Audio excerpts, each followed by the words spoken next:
Friends, welcome and welcome back to my channel. Today I am going to review the book How the Sea Became Salty, written by Sudha Murty. This is the story.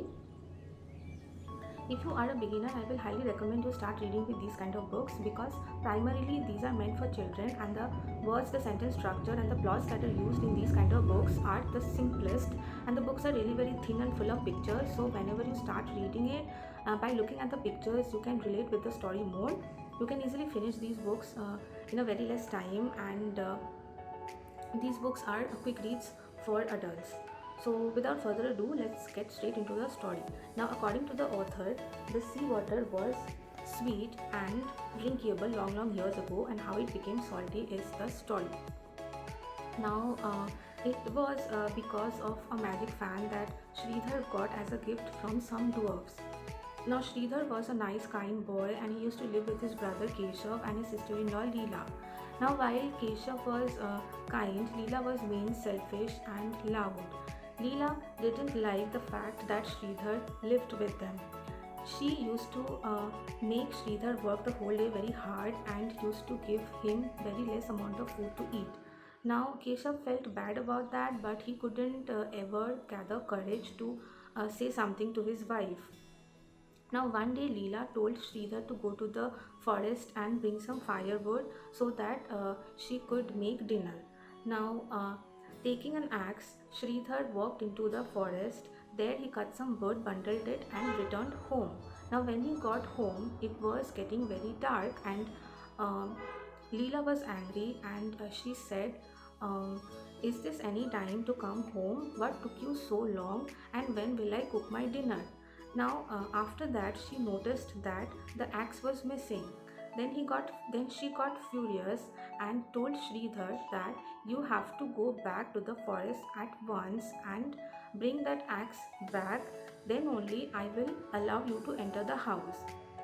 Now, Sridhar had to go back into the forest, and by the time he reached the forest, it was completely dark and there was no moonlight. And as the forest was dense, so he couldn't find the axe. Now, he got deeper and deeper into the forest for looking for the axe, and suddenly it started raining. Now, he started to run to save himself from the rain, and in the distance, he could see a flickering light.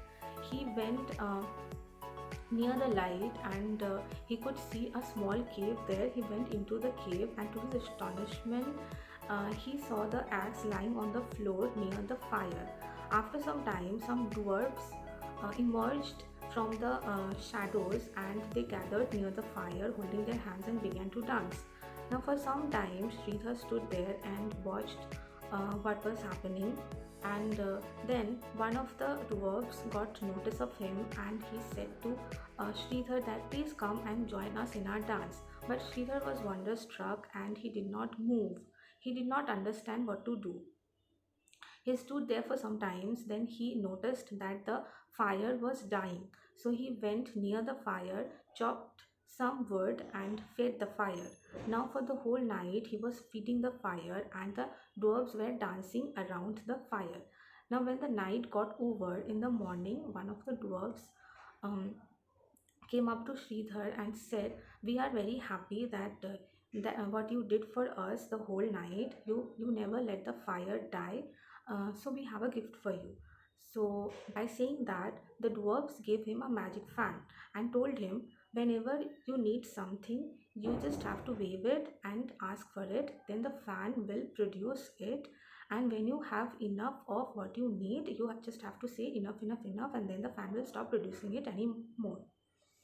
Now, saying this, the dwarfs went, they vanished into the forest. Now, Keshav was really very happy, and he really wanted to try the fan. As he was angry, as he was very hungry, he waved the fan and asked for food, and then dishes, bowls full of food started falling from the sky. And when he had enough, he said enough, enough, enough, and it stopped.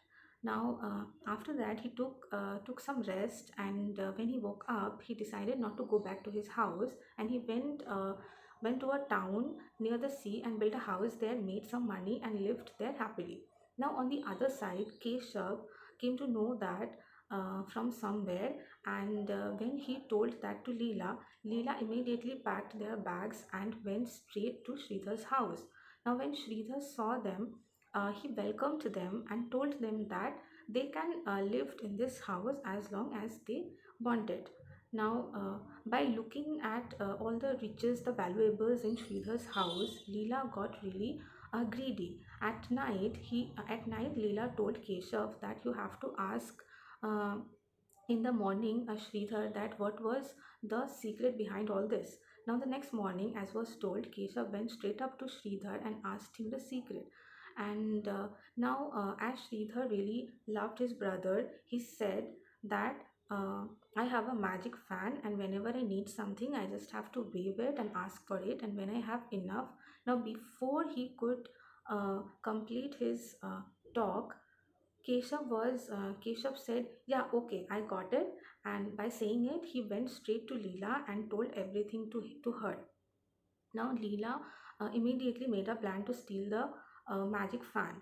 Now, at night, they both stole the fan and some riches from the Sridhar's house and ran out of it. They ran for a mile or so and they reached the harbor where they saw a big ship about to sail. Now, Leela said to Keshav that now that they have this magic fan, so they can uh, live anywhere happily. So they should leave this country at once. So they boarded the ship, and when the captain saw them, they asked them what they did.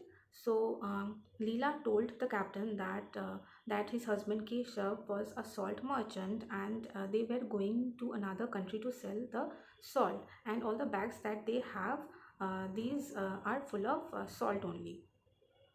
Now, accidentally, the cook of the ship forgot to take the salt sacks from the harbor, and when the cook came to the captain and complained about it, the captain at once remembered Keshav, and the captain went to Keshav and asked him to buy one sack of salt from him for the ship's kitchen.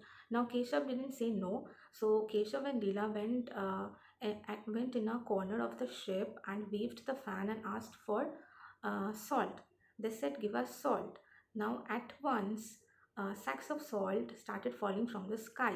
Now, as they didn't know how to stop the fan, they said, "Stop, cease, halt, discontinued," and many other words, but they never got the right words, and the salt rain never stopped, and the sea and the ship overturned and sank, and all the salt dissolved in the sea. Now it continued salt rain for quite some time till the dwarves came to know about that and used their magic to make the fan stop. So from then the sea became salty forever. So I hope you like this video and the story. If you liked it, please subscribe to my channel, and until next time, bye.